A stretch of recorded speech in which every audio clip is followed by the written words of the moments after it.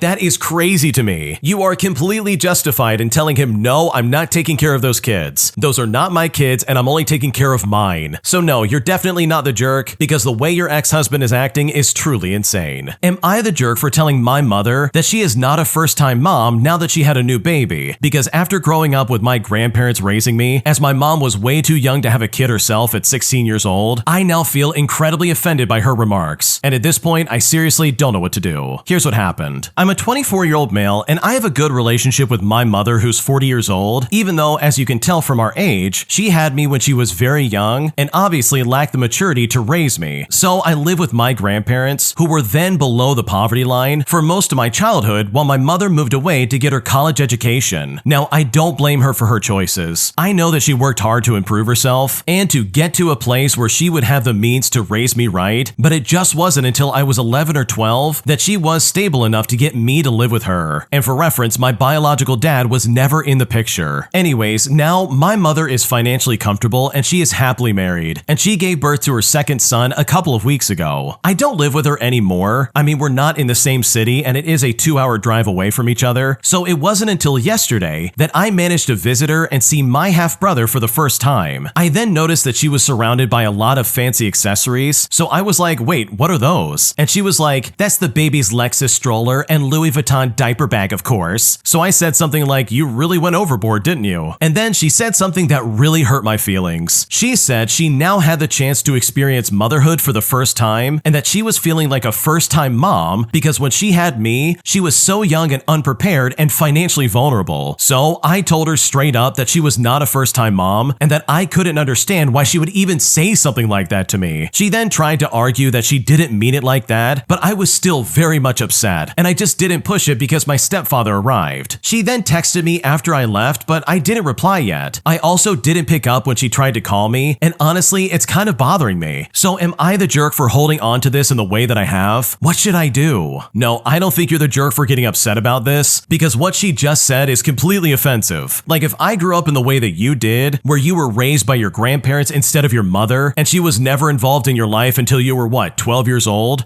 I would be hurt as well. And also, I'm not obtuse, and I totally get that your mom definitely was way too young to raise you, but for her to turn around and be like, oh, I'm a new mother now, that really is hurtful, and I would be super offended if that happened to me, because it's almost like she's just forgetting that the person she's talking to right now is literally the son that she never raised. Sure, she had you when you were 12 years old, but all those years beforehand was with your grandparents. And now you have a step-sibling who literally has all these expensive items and they're actually getting the care that you deserved. And you're literally missing out on that because your mom was completely irresponsible. It really is a tricky situation, and I'm so sorry that you're going through that. Because at the end of the day, that was a very insensitive thing to say. And even though she had you when she was 16 years old, she's now 40 years old, and she absolutely should have known better. And in my opinion, she definitely needs to apologize and try to make this situation right. An entitled jerk tries to cut past everybody at passport control as he felt his flight was more important than everybody else's. But after taking a red-eye just to get where we were at, the over 200 people in line decided that this was not going to happen, as we all started shouting and shaming this guy for ever think of cutting in line. And I've never been more satisfied to watch someone get shamed. Here's what happened. Okay, so I was waiting in the passport line in Iceland, where a lot of flights land very early in the morning, and they have a short layover all before connecting to a new flight. Me and so many others got off our flight that landed at 6:30 in the morning, waiting in passport control, and then had to make a connecting flight that was leaving at 7:20 in the morning. The non-European European side of the passport line had nearly 200 plus people waiting in line, and it was going about as fast as it could. And that is incredibly slow, and that's just the reality of it. At 6:30 in the morning, most people took their tiredness and knew the best bet was to wait in line and hope the flight waits for most of its passengers, or just quietly accepts that that connection isn't going to happen. Well, that is except for one entitled family. At the back of the line, this one man goes nearly to the front and pesters this half-awake 20-year-old kid about cutting in front of him because apparently his flight is leaving soon. But it's like, yeah, no kidding, everybody's is. The kid says sure, and I don't blame him. It is just too early to argue. This line cutter then waves to the back and shouts out, "He said we can go in front of him," and 6 other entitled people, maybe his family, come striding their way up to the front of the line. But right at that moment, there was an absolute uproar of everybody around them. People started screaming at them, asking what they think they're doing, and demanding that they go back to where they were and that they are not special. Now, this line cutter tried to reason his way and say to everybody, "Oh, but we have a connection that leaves at 7:30. But the resounding response was everybody saying, "Yeah, we all do too." And it was honestly so poetic. It was gratifying in real time to see this entitled man look around and see 200 plus people in the exact same situation as him, and that he indeed was not very special. He finally sheepishly waved his family back to get back in his old spot at the back of the line. I finally made it through passport control, and I made it to my New York flight at around 7 o'clock, and my European partner was able to get to the gate a little bit quicker and beg the people at the front desk to hold the gate and wait for me there. And I was one of the last ones on the flight. I was in the front third of the passport line, while the line cutters were way behind me. So I don't know if they made their flight or not, but regardless, it was definitely entertaining. Yeah, I can't stand when people try this crap, where they're like, "Oh yeah, can I cut in front of you?" And then when someone says yes, they try to bring in a whole group of people in front of them. Like, if it's just one person, I'm not going to care in the slightest. But the fact that there was an entire family and he really tried to slip past everybody, like that part alone would have driven me nuts, and I would have been like, oh no, that is definitely not happening. So good for you and the rest of the people in that line for not taking that for a second, because that kind of behavior, in my opinion, is completely inappropriate. If you like Am I the Jerk, you're probably going to love Am I the Genius. Check it out, link down below in the description. Also, go to amithejerk.com/submit if you would like to submit your own stories. Am I the jerk for making my in-laws stay in a hotel after they surprised us on our family vacation? Here's what happened. I'm a 37-year-old female, and I took a beach vacation with my husband and our 3 kids. We also invited his sister, husband, and 2 kids, as we had a detached bedroom from the main house, and we genuinely like hanging out with them. I told her we wanted to keep it small this year since we have a new baby, and I'm pretty fresh postpartum, so I didn't want to make it too stressful. While we were at the beach, we see my mother-in-law, my father-in-law, their stepson, and his girlfriend all pull up. This is a 3-hour drive from where we live, and they came to surprise us at the beach since we haven't seen the stepson in 2 months. My sister-in-law said that they've been planning this for weeks, and she gave them the mile marker. Now, this was a cool surprise, but afterwards, they expected to stay with us in our 1-bedroom, 1-bath rental house with no real doors and only sliding doors. They had no plans for lodging or food, so we had to get to work to make dinner, which really was fine because I had packed extra food. Due to space constraints, I put the baby down for a nap in the restroom, which is also where we had to put the 2 pack-and-plays. When I went back to check on him a little later, the stepson and his girlfriend were in the transparent glass shower together, steps away from my 3-month-old baby. I then went back to the kitchen and I told my sister-in-law that they cannot stay with us. But my husband told them that they could stay because he is out of touch with what that would actually mean. Literally, we're talking 6 adults and 2 toddlers sharing one restroom where 2 babies are sleeping. I then told her what I saw with the stepson and the girlfriend in the shower, again reminding her that it's too many people going in and out of the restroom with 2 kids already asleep in there. Well, she understood and started looking up hotels. Now, at this point, the girlfriend was already scoping out the couch, and she really could have slept there, but after wrestling 2 babies to sleep in the restroom and my 4-year-old to sleep in the actual bed, the couch was the only place I could sit and have a glass of wine at the end of the night in peace. After getting a hotel room, they stayed at the beach house until midnight playing poker on the patio, and they were shouting the entire time. My husband asked his dad to please be quiet since the kids were already sleeping, and my father-in-law loudly shouted, "Shut up," and just kept on playing. And at this point, this has caused major conflict with my husband, as he believes we should have just let 4 additional people stay simply because they are family. But you know what? We paid for half the hotel room, and my sister-in-law paid for the other half. Now, for additional context, we have been to the beach one other time with my sister-in-law last year, but have never been with my mother-in-law and sister-in-law. The stepson has been gone for 2 months but will be in town the next 3 weeks, so it's not like we wouldn't have seen him the next day when we returned. I understand they wanted this to be a fun surprise, but no one considered how this would impact us as a family traveling with 3 small children in a relatively small beach house. So I need to know, am I the jerk for making my in-laws stay in a hotel after they surprised us on our family vacation? What should I do? No, you are definitely not the jerk, because what they did was super rude. Did they really think it would be appropriate for them to all stuff into this 1-bedroom, 1-bath apartment? Because basically that's exactly what it is. We have kids sleeping in the bathroom, there's no room for everything, and these people walk in and say, okay, here we are. Like, I'm sorry, that's so inappropriate, it's not even funny. And I really think they should have at least had a hotel room ready for them so that they wouldn't impose on you and your family. So no, you are not the jerk, because honestly, I would have done the exact same thing. Am I the jerk for refusing to inherit the family farm and giving it to my younger brother instead? Because right now, my wife is furious with me, and at this point, I seriously don't know what to do. Here's what happened. I'm a 36-year-old male, and I grew up on a big farm that was owned by my family, who worked as farmers for generations. Much to the detriment of my parents, I worked the farm life from a very young age. I never liked dirt or grime, and farm animals were also never my thing. So to no one's surprise, I left the farm when I turned 18, and I never looked back. I currently live in a big city, and I still love my family very much, and I visit the farm from time to time, but I'm always the happiest when I return to my urban lifestyle. My mother passed away 3 years ago, and 2 months ago, I unexpectedly lost my father due to a work accident. This left my younger brother and I as the sole beneficiaries of their estate, and for the sake of the story, I'll call my brother Tom. I didn't expect to be left with much, since my family helped me out financially more than enough times while they were still alive. I honestly only wanted a couple family trinkets and heirlooms to keep as a keepsake, but to my surprise, as my brother and I sat down with the attorney to discuss our father's will, we discovered that I was left with a majority of the farm, while Tom was left with the rest, meaning that I owned about 3/4 of it and he only had 1/4. Now, the only reason I can fathom behind this decision is that unlike Tom, I have 2 children, and so maybe that's why I was given the bigger share. But I'm not entirely sure, since my children had their own inheritance in the will. Either way, this split of inheritance is absolutely ridiculous, since unlike myself, Tom actually lived on the farm and dedicated his entire life to working on it alongside our parents. I saw that Tom was also shaken up by the decision, so I assured him that I found it absurd as well, and I don't mind forfeiting the land to him. Now, Tom said that I didn't have to do that, but even still, I insisted. After some back and forth on the topic, we mutually agreed to settle this between ourselves on a later date, when everything would be transferred under our names as our parents intended. I recently informed my wife of my decision regarding my inheritance, and she is furious with me for wanting to give most of it up. She is arguing that my decision is impulsive and short-sighted, since the farmland is worth a fortune and I'm just giving it away without a second thought. But I told her that the land is worth a fortune only for those who actually intend on doing something with it, and since I neither intend to sell it or even farm on it, it is effectively useless to me. My wife continued to say that it might be useless to me, but I should think about our children who might one day want to start farming. I told her in that case, I'll transfer only half of the land to Tom, so our children could have 1/4 of the land at their disposal in the hypothetical scenario that they get into farming one day. My wife is now not speaking with me until I reconsider my decision, so I need some unbiased opinions here. Am I the jerk in this situation? What should I do? No, I don't think you're the jerk entirely in this situation, but I do think it would be foolish to give this up without having any kind of monetary exchange in some kind of way. Sure, your brother Tom does live on the farm and he does take care of all the land, but I think your wife has a good point as well. You're not thinking about your family, and it's kind of short-sighted in the long run. So I think at the bare minimum, in terms of some kind of compromise, splitting it 50-50 really would be a good idea, and this at least gives you something to look forward to in the future. You could even say to your brother, hey, you can use the half that I have, but please give me a portion of whatever you make off of the crops or whatever you want to do with it. So I don't think giving it all up to Tom would be a good idea, but maybe retaining some of it might be something you could pursue. It honestly depends on the nuance of your relationship with Tom and all this other stuff, but regardless, in my opinion, I don't think it would be a good idea to give it all up. And sure, this is your inheritance, but your wife is still your wife, and her opinion absolutely matters. And in my opinion, I think there's a better way than just giving it up in the way that you want to. Am I the jerk for not picking up my former foster daughter in the middle of the night after she called for help after running away? Because right now, my friends are saying that I'm a monster, and at this point, I seriously don't know what to do. Here's what happened. 2 years ago, my wife and I decided to foster. We have 3 children, and we felt terrible that there were kids out in the world that needed a loving loving home. Our first 2 placements only lasted a few days, but then we were placed with a girl that we will call Olivia. She's 11 years old, and I won't go into personal details about her, but we were her 5th foster home since she was 9 years old. My wife and I literally tried everything to help out, but she was too rebellious. She ran away, she broke things, she stole things, and she lied. I mean, she lied so much that it was insane, and it was months and months of just this. And just when we thought things were getting better, she would just ruin it. The 6th time that she ran away, we had had enough, and at that point, we asked her to be removed. She said, "Oh, I knew you didn't care. I knew you didn't want me. You just wanted the money." And at that moment, my wife and I lost it. We reminded her how we listened to her, took her places that she wanted to go, and we encouraged her. We told her that we didn't spend a dime of the foster care money, and instead we saved it for her so that she could have money when she turned 18. We even showed her the bank account with thousands of dollars in it and said that when she's 18, she can still have it. I think it was at that point that she realized we cared, but it was way too late then. She went back into the system, and I'm honestly not sure what happened. Life then eventually went on. We had another baby, we moved a few miles away, but then last Saturday night, my wife received a call from Olivia, who at this point is now 13 years old. She put it on speakerphone, and apparently Olivia ran away from another foster home and had been living on the streets for days. Eventually, she made it to our old neighborhood, but I told her that we moved. She asked us if we could pick her up from a certain location and also wanted to know if we would take her in. She was crying and saying that she loved the kids and that she misses my wife's cooking and that she wants me to teach her how to play the piano. I felt bad for her, but taking her back was absolutely impossible. We just feared that she would run away again. So we told her that we would be there, but we called the police instead and they took her in. The police contacted us a few days later saying that Olivia's foster parents were pressing charges. She stole a few things, and Olivia had a vape on her with some illegal substances in it. We were told that she would probably go to juvenile detention until she's 18 years old, and this is what we were told, although we're not sure about what will happen. They then asked us if we wanted any updates, and we just declined. We also asked them not to have her contact us ever again. Well, today we were telling some friends about this, and while some agreed with us, a few people called us monsters. One of our friends said, "I would have scooped that baby up and kept her." Now, legally, there was nothing we could do, but are we jerks for not helping her out? What should I do? Okay, first and foremost, I want to say that this situation is very sad. Olivia clearly has a really rough upbringing, and she's lashing out and literally pushing everybody away. That is, until you and your wife stepped in and actually showed her some love. This clearly left an impact on her because when she was out on the street, she looked to you two to try and let her back in the house. But in my opinion, at that point, it is too little too late. We're talking 2 years later, and with both of you having a baby in the house. You already tried to let her in once, and she ruined that opportunity, and you had to move on with your life. So in my opinion, I think it would have been a terrible idea to let her back in. She's clearly not in a good place, and there's not much else you can do to try and help her out. And that doesn't mean that you don't care, but instead, it means that you're preserving your peace and you're protecting your children. Like the fact that she has illegal substances in a vape and that she's stealing stuff from another house, in my opinion, is more than enough reason for me to be like, no, I'm sorry, but you can't live with us. And yes, it is unfair to Olivia, but you need to protect your family and your kids. And in my opinion, I think it would be a terrible idea to let her back in your house. Am I the jerk for telling my mom that she got exactly what she deserved after she dug through my grandma's past in a way that not only offended her, but also banned her from ever seeing her again in the retirement community that she currently lives in? Here's what happened. So my mom went behind my grandmother's back several months ago and tracked down my grandma's half-sister to try and force a reconciliation between them, despite knowing that grandma did not want to and did not claim her half-sister as a real sibling. Well, my grandma was furious, and she told my mom that the half-sister is just some other woman's child and not her real sibling, and her chance to have siblings passed away with her mom. After my great-grandmother passed away, my great-grandfather remarried someone who had a very extensive reputation for going after married and widowed men. My grandma thought the woman was disgusting, and it wasn't helped by the fact that my great-grandpa's new wife was also the other woman to one of the parents of grandma's friends, so the hatred already existed. They went on to have a daughter together who grandma never looked at as anything other than this woman's daughter, and she saw her dad as a traitor and disgusting for going after someone like his wife, so she never formed any connection with her, and she moved out at like 16 years old in order to get away from under them. My great-grandpa's wife's reputation proved to be more than true because even while married to my great-grandpa, there were more and more married or widowed men who were going in and out of that house. At some point several years ago after grandma moved out, out, her half-sister reached out and asked if she would take her because she wasn't happy at home, and Grandma just said no. And that was the last time they spoke. My mom and her siblings grew up knowing that Grandma had a half-sister that she wanted nothing to do with. But sometime during her life, Mom decided she could be the one to change Grandma's mind, and she waited until Grandma was older and Grandpa was gone, and she's been living alone for 2 years now in a retirement community. She tracked down the half-sister and got that woman's hopes up because she always hoped to have a relationship with my grandma, and then showed up at my grandma's house with the half-sister. And trust me, it didn't go well. The half-sister left heartbroken, and my grandma tore my mom a new one. I have never seen my grandma actually angry before. She called my mom a bratty little know-it-all who thought she could ignore people's wishes and boundaries, and she told mom that she couldn't even look at her. My mom argued back that grandma has a sister and she should know her before it's too late. Grandma then sent me to the store to grab some snacks, and by the time I got back, Grandma told Mom that she was not welcome back there ever again. Now, my mom thought that Grandma would calm down, but she learned a couple of weeks ago when she tried to visit that she was banned from the community, and my mom was horrified. At home, she wouldn't stop talking about it, and I told her she got what was coming to her, especially with what she did. I told her if I did something like that, she would ground me so fast. But just because she's an adult, she thought she could get away with it. Well, my mom told me that I shouldn't stick my nose into her business and that I have zero right to judge her. So honestly, am I the jerk in this situation? What should I do? You're definitely not the jerk, but your mom absolutely is. She dug up your grandmother's past, and this is all after having a literal lifetime of knowing that this is a taboo subject. This is completely against your grandmother's wishes, and it really does throw a wrench in the wheel in the family, because now your mom is literally physically banned from the community that your grandma lives in. And that just really sucks. It really sucks overall, because all your mom had to do was just not do this and everything would be fine. Or at least have some kind of conversation with the grandma to be like, hey, maybe we could do this. Maybe there's some time to still find some kind of connection with this lady. Or at least revisit her opinion on this instead of just being like, yeah, this is what we're gonna do. So to that end, I really don't blame you for speaking up, because if that was my mom doing that to my grandma, I absolutely would have lost my mind and been like, yeah, you got exactly what you deserved. Because at the end of the day, she absolutely did. And the fact that she went behind your grandmother's back to do this in the first place, in my opinion, is incredibly disrespectful. Am I the jerk for throwing a gift from my dad's wife in the trash all before I moved out of the house simply because of the way they treated me growing up? Here's what happened. I'm an 18-year-old male, and I moved out of my dad's house last month, which was the day after I turned 18. I no longer live in the same town, and instead, I moved in with 3 of my friends who are all starting college next month, and I'm about to start trade school. I'm working until trade school starts to afford rent and food. The 4 of us are all splitting the cost between us, and I did not take money from my dad. The day I left, my dad's wife gave me this photo album saying it was a growing up gift, and this photo album was photos of the 7 years since she and dad married. Now, I did not appreciate the gift, nor did I want it, which I told her straight to her face. She then told me to take it and I should have family photos when I moved out, but before I left, I threw the album into the trash. Now, to explain why I did this, I need to give some background. When I was 10 years old, my mom passed away. She had an allergic reaction while we were out for a celebratory dinner for my dad, and she passed away on the way to the hospital. Mom really was the glue that held us together, and dad and I were never very close before she died. But 6 weeks later, my dad had already met his wife, and they boxed up all of my mom's things, her clothing, jewelry, photos of her phone, keys, literally anything that was just hers, and they brought it all to the dump. I never got anything, and neither did any of her family. I was furious and will never forgive my dad for what he did. The very next day, he moved that woman in, and they were married 4 months later, while also having a small but actual formal wedding. They dragged me to it and pretended everything was fine and normal. She even gave a speech about being so excited to have a son of her own and all the adventures that we're gonna have together. When I was 12 years old, I got copies of a couple of photos of mom from extended family, and I put them in my room. Well, my dad's wife found the photos, and she removed them, saying that I didn't need those, and that I would be bringing down everybody in the house for having them. Well, when she said that, I yelled at her and I cursed at her, wishing that she didn't exist and that she was erased, but my dad yelled at me for disrespecting his wife. And then I told him that day that I wished that he had passed away instead of my mom. He then told me that he wished he'd let my grandparents take me, which was right after the fight they had about my mom's stuff going to the dump. And you know what? I told him that I wish he had. The 7 years of living with the 2 of them were an absolute nightmare, and I'm so glad that I'm gone. I have no respect for either of them them, and I don't care that my dad lost someone too, because he threw her away, and not just from him. After I settled into my apartment, Dad suddenly remembered my number for the first time in 3 years and called me out for upsetting and disrespecting his wife by throwing her gift away. He told me that she did it out of love, but I just ignored it. She sent me a text on Dad's phone telling me that I should be surrounded by happy family memories, which was why she made the album in the first place. I then sent a photo of my room, which has photos of my mom, which are ones that I got copies of, and this was the only reply I made. But I then got several text messages, some from an unknown number after I blocked Dad, saying that I was acting spitefully. So truly, I really need to know, am I the jerk in this situation? What should I do? No, you're not the jerk at all. I think I would have reacted the exact same way, especially if my family tried to erase my mom. Like seriously, he threw all of her stuff away in the dump. He didn't even think to be like, hey, let's go through it together as a family. It seems like he went from, okay, my wife passed away, to then saying, okay, time to get rid of all of her stuff in like what, a month's time? Like sure, I understand people wanting to move on with their life, but the way he did it is so toxic. It's not okay. Like it really does seem like he didn't care about her at all. So no, I don't think you're the jerk at all for throwing away those photos, because the way your dad and his wife acted towards you growing up, in my opinion, is completely unfair. My entitled mom demands that I change the name of my baby, as she absolutely hates it, claiming that my wife and her family have twisted my sense of obligation to family tradition by picking a name that's outside of what she would approve of. Here's what happened. My wife and I are both in our late 20s, and we had our first child together in June. Before he was born, there was a lot of talk about names from different family members on both sides, but the pressure by far was definitely on my side specifically. We didn't tell a soul what the name would be until our son was born and we had left the hospital. And needless to say, my parents were disappointed when we announced our son's name. My family is very traditional in how they named us. We were each named after grandparents, and that's how they feel everyone should name their kids. My wife's family doesn't have a tradition when it comes to naming babies. They just name them and then go along. There's no fuss or insisting on certain names. But my wife's side tends to favor more uncommon and unusual names. And honestly, my wife and I's taste tends to lean a little bit more to her side than to mine, which is how we ended up picking the name that we chose for our son. This was not something my parents liked because they expected our son to be either Jack, which is my dad, or Parker, who is my father-in-law. But I know they were expecting a little Jack to be born, so that added to their reaction. So they quizzed us on our choice to break tradition, and I told them it wasn't a tradition my wife's family used, and we decided we weren't going to have one either. Over the last couple of months, both parents have questioned why we did this, and have wanted to discuss other names for future babies, and my mom has been the worst by far. She asked why we went with something so unlike the names we have in our own family, and I told her our family wasn't the only family involved, but that we also didn't take the family's taste into account. We just went with what we liked. She then pointed out that our taste was a lot more like my in-laws, and I said yes, but that it wasn't about my in-laws and their taste. It was about what my wife and I wanted. I told her I was done discussing it, and ever since that point, I now change the topic or end the conversation when she brings it up, or refuses to let it go. We had a little naming ceremony on Saturday, and my mom decided that she was going to dig in her heels about the name, and she straight up told me that we picked a stupid name and that she hated it. She then said something that honestly blew my mind. She demanded that we change it into something like Jack or Parker. She told me that we had no business breaking a long-held family tradition, and that there's a reason those traditions are in place so that foolish people can't name their babies the worst names imaginable. She also said that my in-laws must be so smug, thinking that they will have at least 2 stupidly named grandkids, just like they have with all their other stupidly named kids. And when she said that, I lost my temper. I told her to shut up, and we're not naming our kids like she and dad named me and my siblings, and I told her that she would need to leave and learn to be more respectful, because I would not take those insults against my wife or her family lying down. Well, my mom hated being told to shut up, and she said that I had no excuse for rudeness to her face, but I think the way she was acting was crazy. So am I the jerk in this situation? What should I do? Wow, your parents are super obsessed about what you're naming your own kid. Like seriously, who are they to say what you can and cannot name your child? For starters, in my opinion, I think traditions like this are really dumb, and it's mostly just annoying for people who are like, okay, I want to name my kid something other than Jack or Parker, which by the way, those are like totally fine names, but I would rather give that name to a kid if I really wanted to give it to them, instead of feeling obligated by my weird controlling parents, which this is all this is, by the way. They're trying to act like they have some kind of like hold over the family and what you can and can't do, but in reality, they have no say in the matter. And the fact that she's attacking your wife and her family and trying to be like, wow, this is their fault. They must be so smug for all the dumb names they're giving out. Like, that to me is perfect evidence that they have sour grapes about the whole situation, and I'm willing to bet that it all goes back to the fact that they have literally no say in your life any longer. So honestly, I don't think you're the jerk at all, and I know if I was in your shoes, I would have done the exact same thing. If you like Am I the Jerk, you're probably going to love Am I the Genius. Check it out, link down below in the description. Also, go to amithejerk.com/submit if you would like to submit your own stories. I'm tired of dealing with entitled parents at my job because they make my life as a receptionist at a hotel an absolute nightmare. Here's what happened. I'm a 31-year-old female and I work as a receptionist in a hotel in a small town on the Italian coast. I've been doing this job for 4 years and never before have we had to endure the arrogance of entitled parents like this year. When booking the stay, we make it clear right away that check-in is not even possible before 2:30 p.m. And that's because the hotel where I work at has about 70 rooms and we are constantly full. So the housekeeping staff needs a bit of time to clean the rooms, considering that checkout is by 11 in the morning. Our housekeeping staff is amazing. They're fast and efficient, but they still need a few hours to clean 70 plus rooms. Well, this year there have been dozens, and I mean dozens of instances where guests have shown up at about 7 o'clock in the morning demanding that we give them their room early because they'll say to us, "Oh, we have small children who suffer in the heat." And on several occasions, some of these arrogant jerks even suggested that we go and kick previous guests out of the bed literally at 7 o'clock in the morning just to make it work for them and their stupid spawn. And how does one even think about suggesting such a thing? Were they raised by wolves? Aren't they disgusted with themselves to even suggest such a thing? I mean, what is up with these people and their massive narcissism? Also, these entitled jerks scream all the time about how their small children can't withstand the heat and that they need their rooms immediately, as if their poor planning is my concern. And then I see them dragging their newborn babies to the beach at noon sharp, all under the hot, blazing sun at nearly 40 degrees Celsius. Like, are you actually concerned about the safety of your kid or not? And is it really necessary to have a beach holiday in August during a heat wave with such a small child and even worse planning? I am so sick of these people. They firmly believe that parenthood gives them a pass to be horrible to everybody and have special privileges everywhere they go. And I think that entitled parents are truly making the world a horrible place to live in the first place. Yeah, that kind of behavior is super toxic, and I don't blame you for getting frustrated. I can only imagine dealing with people on a daily basis, especially in a hotel off the Italian coast. Like, that has seriously got to be an absolute nightmare to put up with. And I just love the point that the original poster makes, because these entitled parents' poor planning is really at fault here and not the hotel itself. Like, they need time to clean the rooms up. They can't just give you a sloppy room and be like, "Okay, here you go," because then the opposite will happen and they'll just complain and be like, "Wow, you didn't even clean our rooms." And it's like, yeah, of course, because you demanded it right away. So truly, I have to agree with the original poster, because I also think that entitled parents make this world just a little bit worse. My entitled grandma tries to move in with me and my family after she falls on hard times. And despite the fact that she mistreated my dad his entire childhood, my parents took the firm stance that she will not be moving in with us. Here's what happened. To start things out, I knew my grandparents told my dad to move out when he was young, but the version my dad told me was that this happened when he finished high school and applied for a job. But in reality, the real version is way worse. My grandmother married young and had my dad 6 months after the wedding. Back then, when you were expecting, you married after parents of both parties made a deal. So this is what happened here. When my dad was born, his father went to a party because he had a son. And when my dad was 6 days old, there was an accident. His dad was on a bike and there was an accident with the truck, with only the truck driver surviving. There was no insurance because my grandfather was very drunk. So the situation for my grandmother was not easy. There was no job, no money, and she had an infant. When my dad was 7, his grandparents arranged a marriage for their daughter. My step-grandfather was scared of being a father as a young adult, but did whatever possible with his limited resources. And my grandmother got odd jobs, became an alcoholic, and then got fired. And it happened so many times that later they decided she was to be a stay-at-home mom and take care of her kids, which basically made my dad as a replacement parent for his step-siblings. Now, here is where it gets really bad. When my dad was 16 years old and in high school, he wasn't a bad student, but his younger brothers and sisters were bad students. One of his younger brothers wasn't promoted to the next class in elementary school, and my grandmother got mad and forced my dad out. She said to him to take your clothes and get out. And she would scream at him, "We will see how long you stay in high school now." Back then, there were laws that kids were to stay in school until they were 18, and it was illegal to hire a minor. So my dad got some odd jobs, and the parents of his schoolmates let him stay for several weeks, and one of his teachers ended up letting him stay. He then got a lawyer to check and see if emancipation was allowed in this case, but my grandmother went to court and lied that she never forced him out and that he was just a bad son. He was always drinking, he had bad grades, he was always playing around and beating his siblings and so on. And despite having his school records and somehow records of his siblings, he still did not have any options with emancipation. The judge was in a position to force my grandmother to take my dad in but refused. My step-grandfather promised and delivered money every month, and he was a better parent than my grandmother ever was. My dad finished up with high school, and there was talk about university, but then he got a job. He found a place to stay, and then he met my mom. And after the wedding, they first lived with my grandparents, and supposedly, many times strangers would arrive at the house and ask for money that my relatives were supposed to pay. But thankfully, all of this ended when my parents got their own place. Several years go by of no contact, and then eventually my stepfather passed away. They owned a flat that my grandmother inherited, and there was no mortgage. Also, she had no retirement money because she mostly didn't work, but according to our lawyer, she had about 80% of her husband's retirement money, so it was all set. She then contacted my dad once to tell him that he would never get the flat or his stepfather's money. Fast forward several more years later, and suddenly a clerk from a hospital calls. My grandmother had diabetes, and she never got treated for it, and she just kept on drinking. And more to the point, she had money for vodka, but not for utilities or rent. She would get many notifications and then ignore them and then just drink some more. At a certain point, she was so far into debt that it was more than the value of her flat, so she lost it. And she then tried to say that her good kids had money for vodka, but not for their mom. Now, her only daughter was married and wanted to take out a credit, bail my grandmother out, and get that flat for her own kids. But my grandmother didn't sign a contract for that flat. She said, "Just give me money and I will pay my debts." So my uncle blocked the transaction. He wanted to help and pay, but not give money when my grandmother takes all and promises to pay. So she lost that flat and some friends took her in. She badmouthed my dad and her daughter and her son-in-law. Then one friend saw her real character and asked another person to take her in, and so on and so forth. Now, when my grandma actually found someone to properly stay with, she would be there with some of her sons and they were drinking and a lot of valuable items would be missing. Now, the person that she had stolen all this stuff from would say nothing because it was one person against several drunk people, but then just decided to wait, and when the sons went away, they called paramedics for an elderly lady with diabetes. She wasn't lucid and they weren't sure if it was diabetes or the alcohol. Eventually, the cops arrived and they actually tried to blame the friend for all of this going down in their house, but they had a recording of themselves begging the sons not to share alcohol with my grandmother, so the cops couldn't arrest the host, and instead the paramedics took my grandmother to the hospital. And as a result, she lost both of her legs. The hospital kept her for several weeks, and she gave my parents' address as her own, thus eventually leading to this hospital clerk calling my parents. They had to show all the documents and explain my grandmother herself went no contact, took credits from my dad, kept money that he had to pay back, and took a home her parents left him, and a lot more. Now, the hospital couldn't demand that my parents accept her, and actually my dad wanted to, but my mom put her foot down. She asked, "What will you do when your mom invites your brothers and one of them is so drunk that he hurts me or your daughter?" Well, as you can probably guess, none of the good sons took her in. The hospital clerk tried to put her in a home for elderly people, but it just didn't work. There was a rule that demanded no alcohol, which she absolutely disregarded. She invited her sons, they had vodka, and some more items went missing from many rooms, so I'm sure you can see why this is just not a good combination. Eventually, her daughter took her in, and they moved to another place, and they went to live with the son-in-law's parents. But the good thing is that it was 180 kilometers from our city, so there was hope that all the stepbrothers of my dad wouldn't visit. I mean, they had no jobs, some money from adult protective services, which they literally just used for vodka, and while they would promise a lot, they never visited and they just never got around to it. Now, I know my parents visited several times, and they left some money for my uncle, who used it to buy some medical supplies or to hire a nurse, because he said that if he gave it to my aunt, she would give the money to her mother, who would then use it to drink. Eventually, my grandmother passed away there and was buried locally. All of the sons that would basically party with her went to her funeral, and they started a huge fight. They demanded money from my parents and my aunt and uncle, and it's all just such a huge mess. But honestly, overall, I'm so blown away by the way my grandmother treated my dad, as well as the awful life that she decided to live. Wow, your grandma absolutely sounds like a piece of garbage. She treated your dad like crap, like literally most of his life, and then at her lowest point, after doing so much damage, she tried to basically forward all of her medical problems and bills and all this other stuff over to your parents for them to take care of. And it's like, wow, isn't that ironic? The grandma treats her son like crap pretty much his entire life, life, but then suddenly when the shoe's on the other foot, she's definitely in some kind of need. So hopefully you and your family can find peace in this entire situation, because what you described sounds truly awful. An entitled Karen screams at me after I snap at her kid for screaming in my ear. And despite the fact that this Karen basically allowed her kid to run around and scream like crazy, she still had the audacity to get in my face and scream at me, all because I corrected her stupid kid. Here's what happened. So this happened a few years ago at a major airport in the United States. I worked as a pilot for an airline, and in the course of my duties, I ride our aircraft to and from home to our crew base. I often did this out of uniform, with my only identifying feature being my work ID and my lanyard. My last flight before time off put us on the ground around noon, and being off duty, I immediately changed out of my uniform and I took a seat from the gate where my flight home would depart from. Behind me, there was a rambunctious child who was using the seat as her personal playground and would randomly squeal and scream while doing so. Now, while this is annoying, and the squeals are like nails on a chalkboard to me, it's the reality of things. So I just ignore it and I browse through my tablet. Well, the next thing I know, I catch a full scream into my ear. I turn my head back and the kid is literally a couple of centimeters from my face and is hanging off the back of my chair. Well, I immediately snapped at the kid. I said to her, "Do not scream into my ear." Well, that is when the entitled Karen mother of the story, who was letting all of this happen, lose her mind. She darts up, standing over the seat behind me, yelling at me, saying, "Don't you dare yell at my kid, how dare you?" Meanwhile, the kid has a shocked look on her face, but settles down and goes silent. This entitled Karen goes on, trying to goad me into arguing with her, and doing everything but actually putting hands on me to escalate this into a physical fight. She even tries to encourage her kid to scream again, to which the kid just sat there quietly, and an initial stare at her for a few seconds, then went back to ignoring her and the situation, and just going back to looking at my tablet. She continues having a meltdown for about 10 minutes, before the man with her collected her, the kid, all of their things, and then went elsewhere. Now, I feel bad for the kid, as I cannot see her future ending well with this sort of guidance. It was also a shame that the mother flipped out, as I likely would have given the kid wings that my company supplies us after the kid had calmed down. But regardless, I'm honestly still in shock by the way this lady acted. Yeah, this is a classic case of if you don't discipline your kid, someone else definitely will, because this kid had no right to be screaming and jumping all over the place. Like, why would you let your kid just jump all over the place like that? I can understand if you let that happen at home and you're just like, whatever, do whatever you want. But if you're in public, in my opinion, it is your responsibility and yours only to discipline your kid and say, hey, you cannot act like that in public. And with enough practice, it really is possible to keep them under control. And sure, there's extenuating circumstances across the board that would be like, no, but what about this situation? But I really think that generally speaking, it absolutely is possible. So honestly, good for the original poster for putting this kid and this entitled Karen in their place. There is no reason you should have to put up with that kid literally screaming in your ear, because that is inappropriate and absolutely should not be tolerated. Am I the jerk for not letting my boyfriend grieve and for getting upset that he's not helping me in my day-to-day activities? Because right now I'm very frustrated and I seriously don't know what to do. Here's what happened. Okay, for a bit of backstory, my boyfriend's grandfather passed away 4 days ago. When he passed, we met all of his family at a small emergency room to say our goodbyes. And the emergency room made everybody wear masks due to sickness going around the hospital. So 2 days ago, I started to feel really bad body aches and I had a sore throat. And keep in mind, I'm 18 weeks pregnant. I told him how I felt, and he basically said he doesn't want to get sick because his grandfather's funeral is coming up. Well, I told him I was feeling weak as well as hungry, and I didn't want to drive myself home and then be hungry once I got there. I asked him if he was okay with helping me for the night, and I'll just leave in the morning. Basically, just bring me some food to the room so I wouldn't contaminate any other areas of the house. He told me he had a lot on his mind and wasn't in the right headspace to help me out. So I told him I understand, and then I left. When I got home, I made something small to eat and then I went to sleep. And then yesterday morning, he calls in and checks on me. I tell him how I feel more sick than when I left, and he just says okay. The rest of the day, he has family over until about 3 o'clock in the morning, just offering their condolences and keeping his family company. Around 4 p.m., I called and asked him for help to see if he could bring me something to eat, because all I had the strength to get myself were just snacks like chips and cereal. No real meals, and I just wanted to make sure that I had enough in me for the baby. Well, he just basically brushed me off, saying he has no idea how he could help, and said I was selfish for not thinking about him grieving, and how he was stressed and had a million things on his mind. He also told me that I was being evil because I said he wasn't helping me at all. After that, I just hung up. He then called me at 3 o'clock in the morning when everyone left to sleep, and he was on the phone with me for maybe about 20 minutes, but then he hung up later and said he would call me back, but he didn't. Now I just don't want to speak to him at all, but I don't want to cause him more stress when he's already sad about his grandfather. So I want to know if I'm the jerk here for not respecting his time for grieving. Also, would I be the jerk for not talking to him today? I know how it feels to lose your grandfather when you're so close with him, but at the same time, I just asked for a little bit of help, and I don't feel like I was asking him for a lot. Most medications you can't take during pregnancy because they have had bad side effects for the fetus, so I've just been waiting it out, and he knows that as well. What should I do? Before we go any further, the original poster has an update for us. Here's what they had to say. Okay, so it's been decided that I'm the jerk here, and honestly, that is fine. But for the ones wondering about DoorDash and other options, I recently just paid my bills, and I made groceries for his place since I would be there with him during this time. So unfortunately, I cannot afford DoorDash at the moment, but that would have been my first option. I didn't bring any food with me because all of the groceries really have been cooked besides snacks, and also I know he is grieving, and I would have never said anything, but if he was okay enough to do favors for others yesterday, he could have picked up some food and left it at my doorstep. He didn't even have to come inside. Also, I have family and friends, but getting them to do things for me is a bit of a challenge, and I learned a while ago just to stop asking. It's really just been me and him caring for one another. But after reading some of your comments, I understand how I came off as needy. Also, I need to say that I do speak to my family every day, and we are really close in that way. I see them every week as well, so there is no bad blood between us. Also, my friends don't live close to me where it's easy to just drop off food and go, but on the other hand, my parents do. But now that I'm an adult, and since my other siblings have had children, my parents tend to them. I have two siblings who aren't in their kids' lives at the moment due to their own faults, so my parents step in. When I ask for help where they have to physically do something for me, it's always with them saying like, oh, I'm too tired for this, or it's, oh, I just don't feel like doing that right now. But when they ask me, they feel like I'm just supposed to do whatever it is that they ask. So yeah, I never call on them first. I call on my boyfriend, and we've been together for over 3 years. Okay, for starters, I absolutely think the original poster is the jerk, but also I just don't think they get it. Like literally, they've explained away and they've given an update of some kind, but I think they're completely missing the point. So let me try and spell it out. Your boyfriend is grieving the loss of a family member. He does not have time to wait on you hand and foot. Also, he's not going to be around you because he doesn't want to get sick. He wants to be there for the funeral and be there around his family right now especially. So for you to be like, wow, why couldn't you stop what you're doing and get me food? Or just even instigate the idea of giving him the silent treatment right now of all times? Like seriously, you are absolutely the jerk. And the fact that you're not seeing it, in my opinion, is such a shame, because I guarantee you if the shoe was on the other foot, you would be feeling a certain kind of way. So in my opinion, yes, you're absolutely the jerk, and I just don't think it's appropriate for anybody to act like that in the slightest. An entitled Karen tries to force her kid to cross 5 lanes of traffic as a form of practice from coming home from school. But once I saw that, I decided to intervene, getting this Karen in more trouble than she ever anticipated. Here's what happened. Okay, for a bit of context, I currently live in a suburb in Texas. My son's primary school is on a large stretch of road, and it is 5 lanes, and the speed limit is 70 miles an hour, but during school zone hours, it's 30 miles an hour. The school sits right in the middle, and the crosswalks are at least half a mile each way, maybe more. The point is, it's not close. One's closer than the other, but it's not a brisk walk. It is definitely a trek. This road is also very popular and houses all tiers of public education. There are giant trucks, working trucks, and all manner of cars at any given hour, and it is super backed up during school hours. And so here we are. My husband is pulling out of the school, and it is a chore because of the heavy traffic. He then notices a kid right next to us on the sidewalk, showing signs of looking down these 5 lanes. My husband then says, oh, he better not be trying to cross the street. What is going on? And he hardly mentions that before slamming the pedal. The kid had stepped into the road, and my husband pulled immediately into the street to stop people on that lane. The kid then pulls back. I then jump out of the car, and I yell at the kid to immediately discourage anything. And let me tell you something, this kid was not fine. I couldn't even get a word out of him, and he couldn't explain to me what he was doing. He was panicking, blubbering, and looking to the other side, and I had to hold him just so he would stop crying. He kept looking towards a cyclist on the other side of the road. She was yelling at me, and you could not hear over the 5 lanes even if you wanted to. But I figured it was his mom, so I asked her, do you want me to drive him to you? Well, she did not like that. This crazy Karen barged down those 5 lanes, thus further worsening public opinion over cyclists. She was in her entire gear, and yet she left her bike on the other side. She just tossed it down. She then stormed onto the road holding out her hand. The cars rolled to a stop, with the last one being a gigantic Texas truck whose hood was at her shoulder. This entitled Karen then looks at me and says, what what is the problem here? And she actually had the audacity to ask me that. I then look at her and I say, are you his mother? And I lay down the narrative to judge her character above her preferred mode of transportation. This entitled Karen then says, yes, I am. And at this point, she started rambling, and I honestly could not believe what I was hearing, so I just cut her off. I said to her, okay, but he was trying to cross the street. And it was at this moment that this lady said something that truly blew my mind. She looked at me and said, I know, we are practicing. And let me tell you something, I can't tell you the way my heart sank to hear that this woman planned to put her 8-year-old son into this situation and fully intended for him to do so on his own, as if it takes exposure therapy to get over one's fear of getting hit by a car. Now, it's important to note that I am not a busybody. I disengage with people whose tone screams entitlement, and this really is a skill that you master in Texas. But I am, however, shamelessly confrontational, especially when it involves a child who can't defend themselves. I then turn towards my husband, who had now parked back inside the school lot, and I yell to him, oh, it's okay, they're just practicing endangering the life of a child. But he just screamed back by saying, what? Because, you know, the 5 lanes of traffic, no one can hear anything. But I just pretended that he could hear me. I said to him, I know, who does that? Not me, you know, a normal person. Because I was just being an absolute jerk right back to that lady. She had taken her son to the side, knelt and held his hands, and was rambling to him her crazy nonsense about me. Once those people go off, you can't control the energy they spend on you and keep them engaged in some kind of way. I wanted her to stay there because I wasn't going to let it go. But I really needed the good guys though, those who were forced by the fires of crazy. So I stormed right into the school building and knocked on the office window, where 3 lovely women of varying levels of administrative power were already there, and I opened up dramatically again. I said to them, this is urgent. A kid tried to cross the street on his own. He almost got hit by a car. I stopped him and his mother told me that they were practicing. Well, those women were in disbelief, as those with functioning amygdalas would typically be. They tried to give her the benefit of the doubt, but once I pointed out that she was in her cyclist gear and her bike was 5 lanes away, they started to call in the cavalry. The lady most intent on stopping her took the walkie-talkie from the other lady and stormed out. The now walkie-talkie-less lady asked me for a bit more about what happened, and I reiterated my brief experience, emphasizing the road being crossed right there where the bike lay, and she finally believed that it happened. They mostly talked to themselves about their rules for children on that road, and it was nice to hear they already had them down to specifics, as one would assume. I mean, it was the whole reason I went to go be a dirty snitch. I only knew that jaywalking was illegal in all of Texas, and I break it all the time myself on the road, but it's a special kind of demented to make a young child do it on his own, especially in Texas, where 1 more lane is our only understanding of infrastructure, right next to sky roads, and your tax money builds my buddy's privatized tolls. From here on, it wasn't my problem anymore. I only lingered slowly like the smug jerk that I am, just to make sure the walkie-talkie lady managed to engage the mother. When we drove past them, the mother glared daggers at me while yelling at the walkie-talkie lady. So I waved at her with a warm smile. And bless her heart, she actually thinks that she's right. Deep down though, I'm still panicked that it even happened. I know the school will handle it. They have a really good security system involving rules and volunteers because sadly, that's what we've needed to resort to since other previous incidents in the state. They will make that lady know that she's no exception to these keep the child alive rules as long as she's on their property, because anywhere else she can pretty much do whatever she wants. And honestly, that last part is what keeps me up at night. That poor kid was a mess when I talked to him. He couldn't communicate with me and he was terrified of his mother, but the least I can do is keep an eye out for him each day after school, just to make sure that this entitled Karen doesn't try that stunt ever again. That is a crazy situation. I honestly cannot believe someone would make their son do that. We're talking 5 lanes of traffic in Texas of all places. And while I've never lived in Texas, I have driven there, and let me tell you something, some people down there cannot drive in the slightest. I'm not trying to make generalizations, but seriously, it was really bad when I went there to visit friends. So when this original poster talks about their roads really being awful, I definitely believe them. But you know what? Good for the original poster and their husband for actually having some kind of sense about them to stop and make sure that this kid was alright, because that entitled Karen absolutely put their kid in danger. And I'm sure that if you didn't intervene, something bad definitely could have happened. If you like Am I the Jerk, you're probably going to love Am I the Genius. Check it out, link down below in the description. Also, go to AmITheJerk.com/submit if you would like to submit your own stories. My entitled managers give me some tasks that are literally impossible to do all in the same day. And despite calling for help several times, these people left me with quite literally no help. So I decided to maliciously comply by showing everybody just how impossible my task was. Here's what happened. So I used to work as a driver for a freight company, and we used to handle awkward sized items that no other couriers would touch. touch. We would deliver everything from coffins to tractor parts. We also had to collect things from our customers for delivery the next day. This company had a mixture of contractors and permanent drivers, and I was a relief driver. I knew most of the routes, so I covered holidays or sickness. The management of the depot consisted of a delivery manager and a collection manager. These two people didn't quite see eye to eye, as sometimes getting the stuff delivered conflicted with getting stuff collected, and their targets reflected failures in a bad way. This particular day, I had to cover a contractor's route, and I didn't know the route, so as we had to load our trucks, this took a little longer than usual. I had around 45 deliveries that day, which is predominantly high for this area. I asked my manager, who is the delivery manager, if he knew the route at all, and he replied that he did and ordered my route for me, so I was good to go, albeit a bit late. I did say that with the volume I had, I may struggle, and I asked him to keep an eye out for me, and he said okay. Well, I got to near midday, and I realized that I wasn't going to be able to complete all the deliveries, and the collections wouldn't get done either. I also noted that one of the collections was off route, and the contractor had a vehicle in that area anyways. I then called in and I spoke to my manager for the delivery side of things, and told him he had a choice of collections or deliveries. I also asked why the contractor couldn't cover the off-route collection, and I was told to call back later, and he'll see if something can be sorted out. He also said that the off-route collection would have to be done as well. I then called back later and I asked for help again, but he said there was no help available, so I gave him the option of deliveries or collections as there wasn't time to do both, but he categorically said that both had to be done. The delivery manager went home, so I called in again and I got the collection manager, and she just reiterated that there was no help at all, so either I fail the deliveries or fail the collections, and if that happened, I would have been hauled into the office the next day, so I decided to maliciously comply. I called into one of the collections and I asked what time they closed, and they told me 6:30 p.m. So I said I'd be back later, and I carried on with the deliveries, which only took me further away from that collection. At the appropriate time, I stopped delivering and I drove straight to collections, and I collected 2 small parcels and that was it. I then drove back to where I had stopped and carried on delivering, and this cost me maybe about an hour. I finished my last delivery at 7:15 p.m. and I had a 45-minute drive back to my yard. As I was leaving the round, I got a frantic call from the collection manager. She was wondering where I was at, but I told her what happened, and I told her that I'd asked for help 4 times, and I was told I had to do everything allocated to me. So I did, and it wasn't my fault that it happened like this. Well, here's where the real trouble started. The company's trunking company is a fluid one, and it depends on trucks leaving the depot at a certain time. For our depot, the cutoff time was 7:30 p.m., and I wheeled in at just about 8 o'clock p.m. So there were 15 pissed off guys on overtime, all waiting for me to turn up, and an articulated truck waiting for these 2 parcels. This wait caused the whole trunking company to be late the next day. My routing was discussed when I got back, as it was questionable at best, and when I told the collections manager that it was the delivery manager that organized it, there was a massive blow up. There were angry emails between the delivery and collection managers, and I would imagine that the logistics team would have demanded an explanation too. So basically, many butts were kicked. The next day, no one said a word. I wasn't on that route, and going forward, at least for a little bit, they either helped out when I asked, or they just didn't get me to do as much at all. Also, as I had exceeded legal driving time, they had to make sure that I went home early for a few days, so that was a bit of a win there. The biggest trouble these guys had was that they always assumed that the drivers were after an easy day, and even when presented with the evidence, they assumed that you were still trying to fly by. But thankfully, this time bit them in the butt incredibly badly. Wow, I can't stand managers who act like this, who seriously try to be like, oh yeah, you're just trying to get out of working. But it's like, no, genius, I literally can't finish the job you gave me. You gave me an impossible task, and this is not my problem. So I just love the fact that the original poster maliciously complied and basically said, oh, okay, you're gonna give me something impossible to do? Congratulations, I'm coming back to work late. And the fact that this put everybody behind is just so funny to me, because this literally is the consequences of your manager's decisions. Because if they were just a little bit more reasonable, all of this quite literally could have been avoided. An entitled bully ruins my birthday party by forcing me and my friends to follow his every command. But once things started catching on fire and really getting out of hand, my birthday party very quickly was canceled. Here's what happened. Okay, to set the scene, it was my 8th birthday, and it was my first birthday in our new house. It was the early 70s, and my parents were first-time homeowners, and they wanted my first birthday in the new house to be one that I always would remember. So they decided to throw a birthday party for me, inviting my cousins and all the neighborhood kids as well. A few of my aunts, one of my grandmothers, and a few neighborhood moms were there too. All the kids were down in the basement with no grown-ups to supervise, and one of the kids had an older brother who was there as well. He was put in charge by the grown-ups, and we were sternly told by the grown-ups that the older brother, who we will call Jeff, was the person in charge, and we were to follow Jeff's orders when there were no adults downstairs with us. Jeff was much bigger than the rest of us, and as soon as the grown-ups were out of the room, he would start bullying the younger kids, making us do all sorts of mischief, or else he would punch us. He would tell us to do something, and if we said no, he would make this great fist in front of your face. And to us younger kids, it looked like the fist from the Incredible Hulk. He had us saying swear words whenever an adult would come down the stairs, and he wrote swear words on the cement walls with chalk and made other kids take the blame. We were all given paper cups, and he made all of us hold out our paper cups and then used a dart to poke several holes in the bottom of each kid's cup. My mother and aunt came downstairs and said, "Okay kids, who want some Kool-Aid?" And not sensing the normal enthusiasm that a bunch of 6 to 8-year-olds would normally have for Kool-Aid, my mother thought that something was wrong, but she couldn't quite put her finger on it. She looked at our blank faces for a moment and said, "Oh, for God's sakes, hold out your cups, it's red Kool-Aid for crying out loud. This is everybody's favorite." Well, hesitantly, we held out our cups. My mother comes over to the first kid, raises the clear glass pitcher of red Kool-Aid, and starts to pour. Well, the Kool-Aid went straight in the cup, then out the bottom through the dart-punched holes, like a lawn sprinkler with red dye in the water. There was red Kool-Aid everywhere, on the table cover, all over the floor, on the kid, and on my mother. The older kid then howled with laughter as my mother scolded the poor helpless kid standing there with Kool-Aid stained pants and a formerly white t-shirt that most definitely would never be any shade of white ever again. My mother then said, "Lord Almighty above, why would you do such a thing?" She then moved on to the next kid, and wouldn't you guess it, the same thing happens. She then checked everyone else's cup, and everyone except for the big kid had holes in their cup. He slowly sipped and savored his Kool-Aid in front of the rest of our jealous eyes, like it was sweet nectar being sipped from a holy chalice. My mother and aunt stormed back upstairs and came down a few minutes later with hot dogs, their footsteps sounding like peeling Velcro as they stepped into the many sticky, dried red Kool-Aid puddles lying around the floor like a sinister minefield. Then they went back upstairs only to come rushing back down a few moments later after they overheard a chaos that had erupted downstairs. When they got downstairs to see what the commotion was about, it looked as if there was an explosion in a condiment factory, as the walls, floor, and ceiling had become a canvas for a condiment mosaic. And that's when the food fight had broken out, which is something that Jeff had ordered us to do. My mother and aunt issued the riot act and gave us our final warning, as the older kid they put in charge stood innocently in the corner with an evil smirk on his face. Well, back upstairs they went, and they came downstairs a few minutes later with a birthday cake and placed it on the table with very stern looks on their faces. They were not going to put up with the slightest hint of foolishness. They were absolutely done. Well, we took the visual hint and put on our best behavior as we made our way in an orderly fashion to the wretched-looking table that had Kool-Aid stains and condiment smears so that we could try and get a piece of cake. We sat there and ate our cake and behaved very well while we were doing so. My mother and aunt then went back upstairs and left us alone again, but this time someone lit the table on fire. Well, my mother and aunt came roaring down the stairs again, telling everyone to get out and go home, as they became volunteer firefighters in that moment. And as you can probably guess, that was the last ever birthday party for me that my parents held at my house. Wow, what a crazy circumstance. Like seriously, Jeff is one of those bad kids that should not have been in charge. And I feel really bad for you and your friends, because I'm sure that none of you wanted this. You definitely just wanted to have like a normal birthday party and spend time with your friends, but here comes Jeff literally lighting the house on fire. Like, that kid is seriously insane. That is not okay. You can't just light the table on fire in the middle of a birthday party. Not to mention the Kool-Aid incident and them having a food fight. Like, for me, if I was the mom or the aunt in this situation, the food fight and the Kool-Aid incident would have been like my last straw. There's no way I would put up with that, like not for a second. So hopefully you didn't have any more interactions with Jeff growing up, because that guy sounds like a nightmare, and I'm willing to bet that the older Jeff got, the worse he probably was. Am I the jerk for pressing charges against my sister after she stole over $1,500 from my bank account? Because right now my parents are furious with me, saying that they could have paid it back if I just gave them time. Here's what happened. I'm a 24-year-old female, and my 26-year-old sister called me and asked if she could stay with me for the week, as she said that she missed me and we were both free. And when she asked this, I did say yes because I missed her as well. We're both college students, and she's in her final year, and I'm in my second year, and we live in different states. My sister came down and slept on my couch, as I have a one-bedroom apartment. Monday and Tuesday was great. We went out together, did some shopping, and had some sisterly time. Wednesday came along and I had to go to work, and so I asked her if she's alright staying in the apartment by herself, and she said yes. While on my lunch break, I was searching for my credit card. My backpack has a specific section that that's hidden away where I put my valuables in, such as my cell phone, my wallet, or my keys. I searched and my wallet wasn't there. I texted my sister and I asked if she had seen my wallet, and she replied no and said that she'd look for it. I do have Apple Pay, so I still can purchase some lunch. I got home and she said she found it on top of my sock drawer, and I was suspicious as I went in there yesterday morning and I knew it wasn't there. When I got home, I logged into my online banking and I saw that over $1,500 had been withdrawn across 2 accounts. I had strong suspicions that it was my sister, and I told her that I'm calling the police as someone's withdrawn money from my accounts. Well, it didn't take long for her to confess that she took my wallet and used my money. Now, it's important to know that my sister is a golden child who never is in trouble. I was sick and tired of her getting away with everything, and not only that, but it's money that I can't afford to lose. I told her that I'm calling the police and that I want to press charges, but my sister kept crying and screaming and begging to not call the police, as she said she would have my money in 24 hours time. Now, as I was speaking to the dispatcher on the phone, my sister was trying to grab the phone from my hand. After she failed to do so, she ran to my room, called our parents, and whilst I was on the phone to 911, my parents were constantly trying to call me. As soon as I hanged up, within 1 second, they called me back, and the dispatcher said they were sending police officers to my address. As I hung up and waited for the dispatcher to arrive, I saw 30 missed calls from my parents, so I decided to turn my phone off all the way up until the officer got here, as they just kept calling me. The police officer arrived and detained my sister. They took down my statement and I showed them my evidence, and they said because she stole over $1,500 that this is considered a felony and they will be charging her. I then called my parents afterwards and I explained the situation, and once I did, they started shouting at me down the phone, telling me that I shouldn't have called the police as they would have just paid it back within an hour and that I've ruined her life. So honestly, I really need to know, am I the jerk for calling the police on my sister after she blatantly stole money from me? What should I do? No, you are definitely not the jerk, and I cannot believe that your parents are acting that way. Let's get a few things straight. You did not ruin your sister's life. She quite literally ruined hers. She's the one that stole money out of your wallet and not the other way around. Like, how can anyone possibly defend this? There is no good excuse for that, and I am sincerely appalled that your parents are like, wait, don't do this, you're gonna ruin her life. And it's like, wait a second, you're not even mad that she stole money from me, but instead you're just going to enable this behavior? Like, seriously, what's going on here? This is not okay. Because I don't care who you are. You can't just take that kind of money from someone and not expect some kind of consequence. So the fact that your parents would try to flip this on you and be like, oh, this is your fault that she's gonna be in trouble, and basically imply that you're ruining her life is so unbelievably disrespectful, it's not even funny. And this also makes me believe that maybe this is the only reason your sister came to your apartment. Like, this was probably her plan the entire time. She didn't want to visit you, she just wanted a free moment away from you so that she could rob you blind. And the way your parents reacted makes them complicit in all of this, because I think it's the principle of the matter that really counts in this situation. This is not about you getting your money back as soon as possible. This is about your sister robbing you and your parents somehow being okay with it. So no, you're definitely not the jerk. Your parents are insane for trying to defend her, and in my opinion, I think your sister's getting exactly what she deserves. An entitled Karen demands that I do her job every morning at the hotel that we work at, claiming that if I didn't do exactly as she said, she would personally get me fired. But after I refused to give in to this stupid Karen's demands, this Karen actually tried to get me fired, only for her to get fired herself. And I've honestly never been happier to see somebody go in my life. Here's what happened. Okay, so I had a coworker who we will call Bessie, who had been working at this hotel for 15 years as the breakfast attendant for the little buffet we have here. If you've ever been to a Holiday Inn Express or a Best Western, then you have a very clear idea of what I'm talking about. In all of those years, Bessie has been able to bully every night auditor into doing half the breakfast setup before she arrives. Bessie had them setting out or refilling cold and dry food, as well as condiments, plates, plasticware, and all sorts of other stuff at 3 in the morning. If it wasn't all done when she came in at 4, there would be all sorts of yelling, screaming, and threats of being fired. She had convinced the 22-year-olds working overnight that she had that control when she didn't even manage her department. It was the sales manager that did the breakfast scheduling and ordering, and the houseman was in charge of taking out the kitchen trash. So Bessie only had to do half of her actual job on any given morning. Well, that is until I showed up. The management company that owns the hotel hired me to run night audit at 2 of their locations. And at no other hotel I've ever worked at in the last 19 years had night audits doing anything like this. Most brands would have night audits make new coffee during the shift and maybe put out any of the breakfast to-go bags. So I just run it like any other night audit and I just make new coffee at 3 in the morning. When Bessie came in, she tried telling me all the stuff I was supposed to do, but I told her that none of that makes any sense. Leaving food out for 3 hours before breakfast is hazardous. So is turning on the waffle irons and oven. It's just energy waste and fire hazards all over. Bessie then tells me that I'm being too smart and I need to watch my tone speaking to elders. After that morning when Bessie comes in, she throws her tantrum screaming about how lazy young people are and how nobody wants to work these days. Like she's just walking around the breakfast pantry and buffet screaming about me as she does her own job. Meanwhile, another coworker who we will call Melanie that covers Bessie on the weekend has absolutely no problem with how I operate. She says that none of Bessie's rules make sense to her at all either. For 3 weeks, this goes on before Bessie decides to involve the hotel manager. And she was all talk about how she knows him, she's been here longer than anybody else, and how she's gonna get me fired. Well, this is where my first-hand knowledge ends, and I start working off triple verified gossip. On Tuesday morning, Bessie started making demands of the general manager. She said stuff like, either he stays or I go. And this was her opening riff, but this guy basically said that's not going to happen. So he counters by saying that if she can't handle breakfast anymore, then she can move to housekeeping or laundry. Well, apparently this sent Bessie into a rage because she yelled and then started crying before walking out. Then she returned an hour later more composed, speaking to the hotel manager behind closed doors, and then she left crying again. Well, tonight when I clocked in, Bessie was off the schedule. Melanie was on all week for breakfast, and the second shift told me that Bessie was fired. So honestly, farewell to Bessie, because trust me, you will not be missed. Yeah, that's a really funny way of being not only incredibly entitled, but also super selfish. Who in their right mind would try to lie to their coworkers and be like, oh yeah, I could get you fired if you don't do my job? And that's all that's going on here, by the way. This lady's too lazy to do her own job, so she's like, oh, I'm gonna make you do my job or else you're gonna get fired. I have the power to do that. And that is such a toxic thing to say. Like seriously, in my opinion, if anybody that you work with makes that kind of veiled threat, where they're basically putting your employment on the line, then in my opinion, it's time to go to HR or it's time to find another job. Because that is definitely not a place you want to work. Because either they really can fire you, or this is one of those situations where like they're just making it up and they're trying to use fear tactics to keep you in line. And that is such a ridiculous thing to do. So truly, good for you for standing up for yourself and refusing to give in to this stupid idiot's demands. Because her awful attitude and her selfish demeanor quite literally is the reason she got fired. If you like Am I the Jerk, you're probably going to love Am I the Genius. Check it out, link down below in the description. Also, go to AmITheJerk.com/submit if you would like to submit your own stories. My entitled aunt, whom I have barely spoken to in the last 20 years, demanded that my sister and I use our inheritance to buy her a house. And I'm honestly still amazed by this level of entitlement. Here's what happened. Okay, so I had to suffer through a holiday recently with my aunt, and I only put up with her presence so I could get to know my cousin better, and this made me annoyed all over again about something she did a few years ago. Now, my mom passed away from depression back in 2020, if you know what I mean. As a consequence of this, my sister and I received a large inheritance from our grandfather's estate, and this was enough money to buy a house, and my dad sorted out the details of the taxes we had to pay on the inheritance for us. We offered him a third share to take care of himself, but he stated that he didn't want to touch the money. Now, the aunt in question who I went on holiday with, we'll call her Rachel for the sake of the story, she is an avid socialist, while the other aunt, who we will call Tilly, has led a hippie lifestyle for decades. They're both in their 60s and they are my dad's sisters. Because of their chosen lifestyles, they don't have much in the way of savings, but they are adults. They chose their lifestyle and they had to live with the consequences of that. A year or two after my mother passed away, Tilly had some sort of crisis where her rent increased and she wasn't sure how she would be able to afford her place or her accommodations. And I'm not really sure of all the details, but what I do know is that Rachel, my other aunt, reached out to my dad with the suggestion that we use our inheritance, which we inherited from the other side of my family, so that we could buy Tilly a house, which she would then leave to us in her will, meaning that I would have to wait until my middle age to get access to my own money to buy a house with. And this is also a person we've barely spoken to in the last 20 years. The audacity of this was absolutely amazing, and this made the holiday even more annoying, as I feel certain that their attempts to get closer to us have partly to do with our money. Rachel's behavior on the holiday was also pretty irritating, as she was asking inappropriately personal questions, acting incredibly childish, and so many other things. And this also set my sister and I to start arguing as well. And so, with all things considered, we are 100% never going on a holiday with her ever again. Yeah, that is absolutely ridiculous, and it's why, in my opinion, you never tell anybody about your money. Like, this is one of those circumstances where it sounds like everybody knew about it, but seriously, people like this who are like, oh, just buy a house for your aunt you never talked to. Like, that is crazy to me, and that is so intrusive. Just because you might have the money doesn't mean everyone else is obligated to it. You are not everyone else's personal ATM machine. Like, that is not how this works. So yeah, if I was in your shoes, I would never go back on a holiday with them ever again, because their behavior was absolutely atrocious. Am I the jerk for not allowing my grandparents to bring an estranged sibling to my wedding whom I have never met before in my life? Here's what happened. I'm a 26-year-old male, and I was raised by my dad after my mom became a deadbeat and walked out on us when I was born. She had zero to do with me from the time she left when I was a week old. No child support, no calls, didn't even check with her parents to see if I was okay. Her parents, who are my grandparents, were present throughout my life, but they weren't always people that I was close to. And this had to do with them bringing up my mother, even though they knew that it upset me and frustrated me. They wanted me to keep an open mind that she'd grow up one day and would hopefully regret leaving me. Even when I told them that I didn't want to hear about her, there were occasions that they mentioned her. After about 3 years, she reached back out to them, and they were excited, and they hoped that I would join them in reuniting with her. But I have as much interest now as I did back when I was a kid, which is zero for those who are wondering. They told me she had a daughter who was 4 years old at the time, and I told them that did not change anything for me. They told me, well, she's your mom, and I replied back that she is their daughter, and their daughter was no parent to me. I told them that she had not cared about me for 23 years, and we weren't going to pretend she suddenly started to care. I then had to take a small break from my grandparents because they mentioned that my mom had lost an infant son not too long before reaching out, and that it was what ultimately made her decide to reconnect. After 3 months, my grandparents apologized for pressuring me, and they said they would no longer push it, and it really looked like they were going to stay true to their word. However, they revealed that they had not been entirely true to their word, and they were telling their granddaughter about me, and promised her a relationship with me, and made her believe that she could come to my wedding. And they told me this after I sent them an invite to my wedding, and they realized that they as a couple didn't get a +1. I told them that I didn't want the girl attending my wedding, and I said that I would actually want to meet her first and figure out contact through them if I was actually interested, but guess what? I'm not. They argue that she's still a sibling, and I could have a relationship with her through them, and that there is no reason to even have contact with my mother. But I told them that I don't want contact with this child. I told them she might be biologically my sibling, but in terms of being my family, she's not, and I have zero desire to change that. They again said that she's my sibling, and I have no others, and I would be helping to break her heart. But I very clearly said that I'm not letting them bring their daughter's other child to my wedding just because they messed up and made promises that they had no right to make. I told them that they would have to fix it, but she was not coming just to spare her feelings, because it will be a lot if she comes face to face with me and can see how disinterested I am in her. Well, they told me to think of the child, and how my words were so distancing instead of kind and inclusive. So am I the jerk for not wanting this kid to show up to my wedding? What should I do? No, you are not the jerk at all. Your grandparents are crossing a line, and there is no good excuse for that. They're literally bringing in a sibling to your wedding of all places, and you haven't even met this person, and you probably don't even know their name. Like, there's no family connection here. You have it 100% right. And the fact that your grandparents were like, oh yeah, you're gonna have a great relationship with the original poster, and for them to do that at your wedding of all places is just insane to me. So no, you are definitely not the jerk. The way your grandparents acted is completely out of line, and in my opinion, if I was in your shoes, I would be reconsidering even having them in my wedding in the first place, because clearly they cannot be trusted. Am I the jerk for not consenting to my husband's twin brother moving in with us? Because after finding out he would need constant care, I feel that all my plans of having a family are completely thrown out the window, and at this point, I seriously don't know what to do. Here's what happened. My husband and I got married less than a year ago. For most of our relationship, one of our biggest issues and cause of arguments has been his family. My husband has a large family, and if you include all of his half-siblings, he is one of 12 children. This includes his twin brother Sam, who has autism, with one of his younger brothers also having autism but is higher functioning. Previously, before we married, one of my husband's brothers moved in with us for about 8 months. I knew going into it that this was going to be temporary, so I said okay. However, I made clear then that his family members staying with us wasn't really ideal for me. Both of my husband's autistic brothers have spent most of their lives living with their grandfather. However, back in 2018, they decided it was no longer appropriate for Sam to live with their grandfather due to his high care needs. Sam moved in with their oldest sister and has lived there ever since. Sam is mostly nonverbal, and although although he has some independent skills, he needs help with everyday things and shouldn't really be left home alone for more than an hour. My sister-in-law's youngest child left home early last year, and she's now planning to move in with her eldest son and her grandkids. And she can only do this if she can find a new home for Sam. Recently, my husband came to me and told me that he wanted Sam to move in with us. He argued that we have the space, and he has the time to look after Sam. He thinks as Sam's twin, it's his duty to be the one to take Sam in. He also said that their sister is going to be spending a lot of time with Sam. Now, I feel bad, but I told him I didn't want Sam to live with us. This would be a long-term living arrangement, and it would not be temporary like his other brother. I told him that he should have told me well before marriage that he would be wanting his brother to live with us. And so I feel because he didn't, it's my right to say no. This is a big change that will affect the rest of our foreseeable future and all of our future plans of starting a family. Fast forward, and yesterday, my husband and I were at my sister-in-law's home discussing Sam's future, and I told her I didn't want Sam to move in with us. I suggested to her that if she stayed in-house to look after Sam, my husband and I can try to be a bigger help to her. She then became annoyed with me after that and complained that she's been looking after her younger siblings since kindergarten, became a teen mom, and raised 7 kids of her own, and she can now finally have the time to do what she wants. I then expressed my opinion that she was being cold to Sam, who is incredibly attached to her, and that I could see him getting very depressed living away from her. Well, she got mad at me after that. Although my husband said he would only take Sam in with my consent, I can tell that he's going to hold it against me if I don't. So am I being the jerk here? I think they are being very short-sighted about Sam's future, and all the siblings have flat out refused him going into a home. What should I do? No, you are absolutely not the jerk. Your husband sucks, and so does the rest of his family. This sounds like one of those cases where yes, Sam absolutely needs professional help. Not saying that other people can't step up and take care of him, but that option is very clearly falling apart. So to that end, all of these people suck. They should have taken care of this a long time ago. And it's so funny to me that this sister-in-law is like, wow, you need to take him in. Like, she's not even giving you a choice almost. She's trying to like gaslight you and be like, well, now I could do whatever I want. Basically confirming that yes, this is a burden, and no, she's never going to visit Sam ever again. She is 100% going to drop him off at your house, and that's going to be the end of it. So in my opinion, I think you are completely justified in saying no, you are not taking him in. But also, the biggest red flag in my opinion is your husband. This guy kept you in the dark for your entire relationship and all throughout you getting married and getting ready to be married. Like, this guy completely pulled a fast one on you and said, oh yeah, I want my brother to move in. And by the way, my brother needs a lot of care, which all of that is fine. Like, legitimately, that is fine. This is what family does. But to spring that on your spouse without talking about this before you got married, in my opinion, is a massive red flag. Like, was he planning this from the very beginning? Did he know for like a long time that this was probably going to happen? Like, that's kind of what it seems like to me, and that is so unfair for you. Like, I wouldn't even put it past him that he only had his brother move in for 8 months just so he could try to test the water to see if you would be okay with it. Like, all of this is super sketchy, and I don't blame you for being angry, because I know if I was in your shoes, I would feel the exact same way. An entitled Karen mouths off at a server working at a restaurant after she's told that there's going to be a 20-minute wait until they can finally see new customers. But as karma would have it, this server was not going to take that for a second, as this server kicked this lady out of the restaurant in a way that I've never seen before in my life. Here's what happened. Okay, so I went to breakfast with a friend to celebrate their kids going back to school. We walk into the restaurant and are told their computers are down and only 2 servers are working just now, so everything is a bit slow. Apologies get thrown around, but eventually we just take a seat and we tell them that we're not in a rush and that they don't have to worry about us. And we just chat and eventually have a lovely leisurely breakfast. Well, as we're eating, I hear the staff telling folks coming in the same thing, that they're taking down credit card numbers because the computers are down, that their ordering system is down, and that they're understaffed. And they said, please be patient. We hope to have everything up running smoothly very soon. Now, most people are like us. They're not in a hurry. They're smiling and having a cup of coffee, and they're just taking it easy. Well, that all ends when the entitled Karen of this story walks in. Firstly, she had to wait about 2 minutes until somebody came up to try and help her out. And apparently that was enough to already put her in a mood. Either that or she's just perpetually pissed off. Because when the server came over to tell her the story, she also told her that it would be about 20 minutes until they can seat her, as they've got all that they can handle right now. Well, this entitled Karen jumps down this poor server's throat. She starts screaming, no, there is not a 20-minute wait. There are plenty of tables open. And then the funniest thing happens that I honestly never expected. I kid you not. The server blinked, looked at this woman, took a breath and said, you know what, you're right. We are actually closed. Thank you, have have a good day now. And then she shooed the woman around and out the door. And you know what? I nearly cheered out loud. She told the old gentleman who came up to work the seating booth to tell anyone else that they were closed for the next little bit until they could catch up or get the systems running again. And honestly, my friend and I just smiled throughout the rest of our meal because I absolutely love a side of karma with my eggs and coffee in the morning. That is honestly such a great way to handle some stupid entitled Karen, or literally anybody who acts that way. Like, just because there's tables open at a restaurant doesn't mean they can accommodate you at the drop of a hat. That is so obnoxious and incredibly rude. And it's also really amazing to me that someone would have the actual guts to talk to some staff like that. You do know these people are serving you food, right? They can also turn you away at the door and just be like, okay, you gotta go, which is exactly what this server did. Like, that is such a smart thing to do. And with all things considered, I'm kind of surprised they didn't do that sooner. I mean, your systems are down and you can barely function as a restaurant at the moment. Like, even running all those credit cards later on when your computers are back up, that's gonna take well over 3 hours just to get it all sorted out, if not longer. So good for the server for standing up for themselves and getting rid of this weird entitled Karen, because you know for a fact that if she got seated, she absolutely would have caused problems. An entitled old jerk has a meltdown in Chipotle after he started viciously screaming at a child who was making too much noise. And I'm honestly still blown away by how angry this guy got. Here's what happened. Okay, so this happened several weeks ago at my local Chipotle. I'm in line and I had just begun to order, and I vaguely hear a toddler in the dining room, and a quick glance places this kid at about 18 months old. And then suddenly I hear this huge commotion, and as I look over, this old entitled jerk starts screaming over and over again that this kid needs to shut up. And he screams the phrase "shut her up" over and over again, like maybe 15 times. And I'm honestly shocked that a grown man is behaving like this. An employee, who I can only assume is the manager, is trying to calm him down. I can't hear what she's saying, but the old man is screaming, wondering why no one's telling the child to be quiet. I remember then that I'm trying to order, so I just go on with my business. Really, the worst part was that the old man was sitting with what appeared to be his wife, and the look on her face will forever haunt my dreams for years to come. She sat there very still and very quiet. She appeared to not really be aware of her surroundings. She just looked off into space with the saddest look I've ever seen. This poor woman has probably been married to this wretched man for decades, and in a time when if you were married, you stayed married no matter what. Now, for reference, the little girl in question was not screaming, maybe just talking a little bit above normal levels. And yes, of course, many assumptions were made because this was a 3-minute snapshot into their lives. But I'm honestly still blown away by this guy's behavior, as well as the fact that this guy would make this much of a scene. It is crazy to me that people can act like this and not get kicked out of a restaurant. Like, seriously, where's like the backbone on this manager? It doesn't take much to stand up and be like, okay, sir, you gotta go. Like, a crying baby is literally the last thing on our minds, because this guy is literally screaming over and over again, "Shut her up." Like, the kid is what, 18 months old? Like, seriously, it's not that big of a deal. And the original poster even clarified that the kid was not even being that loud. Like, maybe being just a little bit loud considering like the environment, but I'm willing to bet that other people were being loud too, like it wasn't just this one baby. It really seems like this old guy just said, okay, there's a baby screaming, I don't like that. So my only solution to get peace and quiet is to scream louder. Like, okay, buddy, sure, that's the answer. Like, what is that guy thinking? That's not gonna solve a single thing. And you know what? After the description of the woman in the story, I also feel bad for this guy's wife. Like, just imagine being with someone who is this comfortable making this much of a scene in public. I would personally be horrified if I had someone like that in my life, because when I eat out, I just want to sit in peace and not have to deal with anybody, let alone have some kind of confrontation in public. Like, good lord. Because this guy's behavior was absolutely unacceptable. My entitled sister is toxic beyond measure, constantly screaming and giving an attitude to me and her parents, while also directing this energy at pretty much anybody who gets in her way. And despite the fact that I've told my parents about this constantly, they refuse to do anything and even go as far as blaming me for her bad attitude. And I'm honestly so sick of it, and I seriously don't know what to do. Here's what happened. My sister, who's 15 years old, has always been selfish. Ever since she was a kid, she would never share. She would never do anything for anyone else, but would expect everyone to do everything for her. Obviously, as a small child, that is understandable, but she's never grown out of it. And my parents have always dismissed this as just her personality. My sister has always been rude to me specifically, and she demands that I do things for her. She demands I make her food, and demands that I pay for her things, and that I do this or that or anything else. But if I ask the same, she just shouts at me. I don't remember the last time she's done anything for anyone out of the kindness of her own heart. She just shouts. times. There's been times I've been violently ill and bedridden due to a chronic illness, and I asked her if she could get me some water and she shouted at me, even though I make her food and drink multiple times a day because if I don't, she just won't eat. She's also rude about everything. Anytime someone talks to her, she has a tone in her voice or she shouts. She is so difficult to have any kind of conversation with. If I say nice things, she's rude to me and then she screams and it's just awful. And my parents say nothing, but if I dare talk half as bad as she does, I get told off. I've mentioned countless times the favoritism and how they see her as a perfect little angel and they coddle her and rarely tell her off and has never given her any discipline, yet they have always done that to me and they've acted like I was the crazy one. She's also incredibly manipulative. She always plays the victim and turns my parents against me when she is in the wrong. I told my parents that one day people are going to have enough of her in the real world and I'm going to have to cut contact if her behavior continues. And again, they just won't listen to me and instead thought that it was just sisterly love and that this is normal sister behavior and not concerning behavior. But thankfully, all of that changed this week where we went to a family reunion and my cousins humbled her. She was doing her normal toxic behavior. She was talking to them rudely and rolling her eyes at them, which is something she does to pretty much everybody. And my 23-year-old cousin wasn't having it. He said to her, "Listen, if you keep acting like this in the real world, you are going to get slapped in the face," while also saying that she needs to cut her attitude. And my sister just rudely said, "Yeah, sure, okay," as if he was stupid or something like that. And my 12-year-old cousin added that he always feels like she judges him because she always just glares at him. Now, obviously, my parents couldn't deny this, and it was actually a really big wake-up call. They realized her behavior isn't just to immediate family, and it isn't normal to outsiders. And she would do this same behavior to people that she isn't even as close to, and not just to her parents and sister. So now my parents are telling me that I can't get her food and water, and she needs to do some things for herself, and they are forcing her to be independent. And they've even been talking about disciplining her when she is toxic. And trust me, she is not taking it well. She's been screaming at me even though it's not my fault, and I haven't done anything wrong. It's a bit late, but I'm glad they are finally putting their foot down, and no longer looking at her as this perfect little angel who can do no wrong. But regardless, I seriously hope they stick with it, because her behavior is absolutely awful. Yeah, your sister sounds incredibly spoiled, and this really sucks because it seems like this is your parents' fault. Don't get me wrong, your sister does have a bad attitude, and that is her problem, but the parents have basically said, "Oh, this is fine, don't worry about it." They've played favoritism, and they've basically allowed this to happen across the board. And you know it's real and it's bad when someone else who isn't around you all the time blatantly says, "Hey, you've got to stop that attitude. Like, this is not okay, and seriously, it is not something that's going to work in the real world." So you know what? Despite the fact that they were neglectful in the beginning, it sounds like your parents are coming around and figuring out your sister's attitude, because the way she's been acting is completely inappropriate. And hopefully with time, all of this can finally get switched around. If you like Am I the Jerk, you're probably going to love Am I the Genius. Check it out, link down below in the description. Also, go to AmITheJerk.com/submit if you would like to submit your own stories. My entitled friend sends me over 69 messages after I tell her I'm taking a day off from trying to teach her English. But now I feel like I'm stuck between a rock and a hard place, because at this point, I seriously don't know what to do. Okay, I need to start off by saying that I'm a people pleaser and a doormat, so be aware that I'm not innocent in any of this, and I am responsible for letting the situation progress and worsen without firmly shutting it down sooner. Believe me, I know it is also my fault. Now, I speak English fluently. I'm not perfect by any means, but my level is C2, so I am definitely proficient. My friend doesn't speak English very well, but I love helping people, and so I offered her free lessons to improve her speaking skills. She was supposed to study on her own, and I gave her a list of links that provide easy and clear grammar rules on all of the necessary topics to reach a B2 level. Well, she lost said list a number of times, she didn't study, and she stopped following lessons with me due to her depression. Now, I don't blame her because I have my own issues, but now August is coming to an end, and she is anxious because she needs her English to improve in order to find a job. She wants me to give her 2-hour lessons every day after work, and despite the fact that I work full-time, I consented, which honestly was my first mistake. Fast forward and we get to Saturday, and I told her last week and then reminded her on Friday that yesterday would have been my day off and that I would have gone out to do my own thing. She was also allowed to send me messages, which is my second mistake, and I figured that I would reply whenever I had the time. Now, take a guess. How many messages do you think I got? Literally, I got 69 messages. I counted them. It was insane. She would ask me silly questions that I have either already replied to a bunch of times or that are easily answered by a search on Google. We were were supposed to do a 4-hour lesson today, but frankly, I am so pissed off that I haven't even replied yet. I can tell from her tone in the messages that she is annoyed and mad. She wrote 3 or 4 times by saying, "Okay, so when you reply, we'll figure this out," which to me reads like she just wants me to reply back faster. Like, who in their right mind sends 69 text messages to someone who clearly and explicitly said that this is my day off and I will be out and about? I'm honestly so frustrated and I seriously don't know what to do. Yeah, this doesn't sound like a friend, but instead it sounds like someone who's very lazy, who's basically trying to place like all responsibility on learning English on your shoulders and yours alone. You've given her resources so she can learn English. You've done everything you can and you've given way more time than anyone would reasonably give. So in my opinion, especially after receiving 69 text messages, I would tell her, "I'm sorry, but this is not working out," because this right here is insane behavior. And I really think you would be better off shutting this all down now instead of dragging this out and trying to people please her any longer. An entitled manager at HR and payroll demands that we automate all of her decisions so that just about anybody from her department can have access to anything that HR and payroll would normally have. And even though we told her that this was not a good idea, she demanded that we did it, resulting in one of the greatest forms of karma I've ever seen in my life. Here's what happened. In my first job, I worked in IT as an access and permissions administrator at a large company with a significant technological debt. The environment included custom software dating back to Windows 9 and even the DOS era. Initially, the work was quite tedious, involving a lot of back and forth communication between multiple departments, and we had to ensure that each employee had the necessary training and documentation to access data in the scope requested by their manager. Additionally, we needed approval from the manager of the department related to the system role in question. On top of that, the company's excessive paper-only bureaucratic workflow made this work go at a snail's pace. I mean, a single SAP account for a blue-collar worker required at least 3 forms signed by different people. The heads of departments responsible for signing those papers didn't feel any urgency to send them to us quickly. A good example of this is when I myself waited over 2 weeks after being hired in the IT department before my first account was ever set up. Until then, I only had a guest account that allowed me to access the main internal website with the company's procedures, regulations, and other basic information. Up to this point, each signed form had to be physically delivered to us, which was agonizingly slow given that the company had multiple branches. So we decided to automate away the paperwork. Our first step was to allow the use of scanned documents. It was a partial success because while it did eliminate courier delays, management still required us to sign the physical copies afterwards, which we mass stamped at the end of each month. The next step was to introduce a fully electronic workflow. We faced significant resistance from upper management, so we had to settle on a system that mostly replicated the existing paper processes. Despite this, it honestly really was a game changer. We created presets that managers could select and customize as needed, while also using data from these customizations to create better fitting presets. We also developed workflows that automatically generated and assigned subtickets for necessary approvals and tracked how long it took, even sending reminders if needed. And finally, we got an approval from HR to access layoff data to generate a user block or removal tickets. Now, sometime after we rolled out the new system, the HR and payroll manager made a big fuss. She was furious that her team was still waiting weeks to get their permissions and questioned whether our work had been for nothing. Now, with all things considered, that really struck a chord with me. Inside, I was overjoyed, but I did my best to keep a neutral expression. At that time, we were working on summary reports with burn down and bottleneck charts, and I already knew that tickets requesting HR payroll access were spending over most of their lifespan waiting for her or one of her sub-managers to approve them. Well, the manager immediately went on the defensive, claiming that she couldn't keep up with the amount of tickets. She then requested a change. She wanted any request from her employee to be automatically approved within the relevant scope of their sub-department. For example, a request for an HR worker to have full HR access and limited payroll access would be automatically approved for HR access, but not for payroll and vice versa. Now, I was skeptical, but I wasn't exactly in a position to argue. I asked my boss to join the discussion and explained that the goal was to prevent overly permissive approvals that could lead to unauthorized access. Basically, we wanted to keep people out who didn't belong there. I tried my best to convince her to brainstorm together potential edge cases before making a blanket approval, but she was already set on her decision and wasn't interested in discussing details. So my boss just shrugged and said it would be her responsibility. He told her to write up an official document outlining the change and and that he would proceed with the implementation. The only request we had was to include a line that each such request would still be created and assigned to as normal and marked as automatically approved by the HR manager's decision. I then uploaded the scan into our system and, anticipating that it would eventually backfire, made a photocopy to keep handy in the top drawer of my desk, with the original copy going to the archive. Well, a few weeks later, she stormed into our room, and the speed with which she flung open the door made it clear that she was furious. She demanded to know why we had granted full access to payroll data to her subordinate. Now, I think it was the only time I ever heard anyone yell in that company, so I calmly reminded her that she requested to automatically approve in-department access requests. Well, she wasn't having it, explaining that one of her low-ranking subordinates from the payroll subdepartment had access to the salaries of everyone in their department, including their managers, and was unhappy with the paycheck disparity. She then said to me, "Isn't that obvious that they shouldn't be able to do that?" I responded by saying, "Well, yeah, to a human, but that decision was automated away by your request." I then handed her a copy of the document that she had signed, which instructed us to automatically approve any and all such tickets without any exception. Well, immediately afterwards, she asked us to roll back the change while she wrote up another document to cancel the previous one. In the following days, she meticulously reviewed all of those tickets and requested us to reduce access for several users. Now, I have to admit, she did a thorough job and kept up a good pace in reviewing new requests, and was doing it daily instead of once every week or 2 weeks as before. In the end, we managed to distill a subset of permissions that could be approved automatically and proceeded to implement a similar approach with other departments. Because trust me, I'm sure this manager absolutely learned her lesson. Yeah, this is one of those situations where the manager was way too lazy to do her own job, so she wanted to automate it in some kind of way, and that backfired in a spectacular fashion. Like, here you are, the IT professional, trying to be like, wait a second, this is not a good idea, and she's like, no, this is what I want to do. So getting her to sign off on all of that, and then keeping a copy on hand because you knew this was all going to go down, in my opinion, is super hilarious and absolutely deserved, because if she had just done her job, all of this could have been avoided. This next story came from the Am I the Jerk subreddit. Check the links in the description if you would like to submit your own story. Am I the jerk for leaving my fiance after receiving pictures of him cheating on me at his bachelor party? Here's what happened. Okay, so for a bit of background, I was planning my wedding with my 30-year-old fiance, who we will call Jake for the sake of the story. We've been together for 4 years, and honestly, I thought that we had a great relationship. His bachelor party was last weekend, and it was something that we had both discussed and agreed upon. He was going to Vegas with his friends for a few days, and I was totally on board with it. Fast forward to Saturday night, and I was at home binge watching my favorite show when I received a message on my phone that made my heart drop. It was Jake's best friend, who we will call Mike. We're all friendly, so I don't think much of it at first. But when I opened the message, my heart sank further. It was a series of pictures showing Jake with another woman, obviously holding her waist and laughing together at a club. The caption read, "I thought you'd want to see what your fiance is up to. This is not cool, man." And when I saw this, I was in shock. I felt like the ground had been pulled out from underneath me. I immediately called Mike, and he explained that he didn't want to be a part of Jake's betrayal and thought that I should know as well. He told me that this wasn't a one-time thing and that they had seen Jake get pretty close with this woman throughout the night. The next few hours were a blur, and I went through a wave of emotions, from anger to heartbreak all the way to disbelief. I couldn't understand how someone I thought I knew so well could do this kind of thing to me. I finally decided that I had had enough, and I went to my parents' house to process everything. The next day, I called Jake, and when he finally picked up, he sounded cheerful as if nothing was wrong. I then confronted him directly, and I asked him about the pictures, and when I did, he went silent. Eventually, he tried to brush it off, saying it was just harmless fun and that I was overreacting, and that just fueled my anger even more. So I told him that I couldn't continue the relationship, and when I said that, he panicked, begging me to reconsider, but I stayed firm. I have always believed in healthy boundaries and trust in a relationship, and what he did shattered that completely. I packed my things and I told Jake that it was over. I wish I could say I felt better after that, but honestly, it was heartbreaking. Now that I'm back home, I'm trying to put my life back together. My friends are supportive, but I just can't shake the feeling that I'm making a mistake by leaving him. So am I the jerk for ending our engagement after finding out about him cheating? What should I do? No, I don't blame you in the slightest for doing that, because if I was in your shoes, I would have done the exact same thing. Like, seriously, what he did is a huge betrayal of trust. Like, you two are getting married. This guy has no excuse for acting like this. I mean, thank God that Mike actually had your back and was like, hey, I thought you might want to know what's actually going on. Like, seriously, Mike is a real one, and he saved you from a lot of heartbreak. So no, you are definitely not the jerk in this situation, because what Jake did is absolutely absolutely unacceptable. Am I the jerk for asking for my money back from a restaurant that literally overcharged me for a dish that I never even ordered? Here's what happened. So I've just been overcharged in a restaurant and ended up in a really awkward situation. And I'm wondering if my reaction was correct or not, because the way they reacted was so odd to me. My girlfriend and I went to eat at this fairly small restaurant that is close to where we live, and this place opened up 6 months ago, but it doesn't seem like it's doing very well. When we went to pay the bill at the counter, it was 35% more than what I had calculated from the prices on the menu. Several people, I think all family, were stood around, so we didn't have a chance to look the bill over, and I assumed maybe I had made a mistake, so we just paid it and left. Well, as soon as we got outside, I said to my girlfriend, "Was that bill right?" And she said, "No, I thought it was wrong as well." So we decided to go back, and my girlfriend said really nicely, "Hey there, I think you may have made a mistake with our bill." She is super sweet and polite, and the woman was kind of dramatic about it, but got our receipt to look at it. It turns out that they had charged us for one drink that we didn't have, and quite quickly gave my girlfriend the money back for that, but in a weird dramatic way, as if we were making a fuss about nothing, but that only accounted for about 5% of the 35% overcharge. Eventually, they tell us that they didn't have the main dish that we had ordered, so instead they gave us a different version that cost 30% more than the things we actually asked for. And here's the thing, we were not told that they didn't have the dish that we actually ordered prior to being served the food. At no point prior to giving us the bill was it communicated that we were getting a different dish, let alone one that would be way more expensive. The worst part is that rather than apologizing and giving us back the overcharge, they just kept saying, "Oh, sorry for that," as if that should be the end of the matter and waiting for us to just leave. The guy just kept repeating that they didn't have the dish that we ordered, and I was smiling and saying, "Okay, but that's not really how this works," until it became very awkward, and I ended up having to say, "Listen, I don't know why I'm paying extra for something I didn't order," at which point the woman says very dramatically, "Oh, so you want your money back?" To which I said, "Yes, actually I really do." They did then give me my money back, but I don't think it should have ever gotten to that point that I needed to ask for it, and now I have to walk past that restaurant every day on my way to work. So am I the jerk in this situation? What should I do? You are not the jerk for going back there and demanding your money back, because these people were literally praying that you would not ask for your money back so that they could get away with overcharging you more. Like, that is ridiculous, and there is no good excuse for that. So no, you are definitely not the jerk, because the way these people acted, in my opinion, is incredibly unethical. Am I the jerk for starting my wedding ceremony before my mom could show up, because she's saying it's now my fault that she wasn't on time since I didn't call or text her to see where she was at? And at this point, I seriously don't know what to do. Here's what happened. Okay, so the day of the wedding started out as they normally do. I'm the bride, and I was inside getting ready, and the final touches were being made outside. After I was almost ready by noon, my mom had to run back to the hotel 20 minutes away to change and come back with my grandma and a family friend. Now, the invitation says that the ceremony is at 2 o'clock, and as per usual, we were a little late starting, but it wasn't anything crazy. Well, the next thing I know, I'm walking down the aisle with no mom, no grandma, or my family friend in sight. The ceremony continues, and it's over before we know it. Well, we still hear nothing from them. After about 45 minutes, they finally pull up. I then proceed to go and tell them that it's over, and that they missed it, and that 2 o'clock means 2 o'clock. Well, my mother immediately becomes hostile and proceeded to blame the bakery for not having buns ready. Then they said they were stopped by a train, and my personal favorite excuse is that apparently it's my fault because I didn't call or text them to see where they were. And I'm just thinking, excuse me? The invitation said 2 o'clock. It's also important to note that the officiant also had another wedding to get to after mine, so it really was a tight schedule. So am I the jerk for not holding up my ceremony? I found out the real reason why they were late, and it all comes down to the fact that she wasn't done getting herself ready, therefore she held up everyone from getting here. But apparently she's mad at me because it's my fault. What should I do? No, this is definitely not your fault, and honestly, it all falls on your mom for not being ready and prioritizing her time. Seriously, anything that she might need is completely null and void in my opinion, especially when you're about to walk down the aisle. Like, she really should have had all that figured out well in advance, and that in my opinion is definitely not your fault. Thank you so much for watching. Be sure to subscribe if you haven't already, and also check out Am I the Genius? Everything will be linked down below in the description. Thank you so much, and we'll see you in the next video.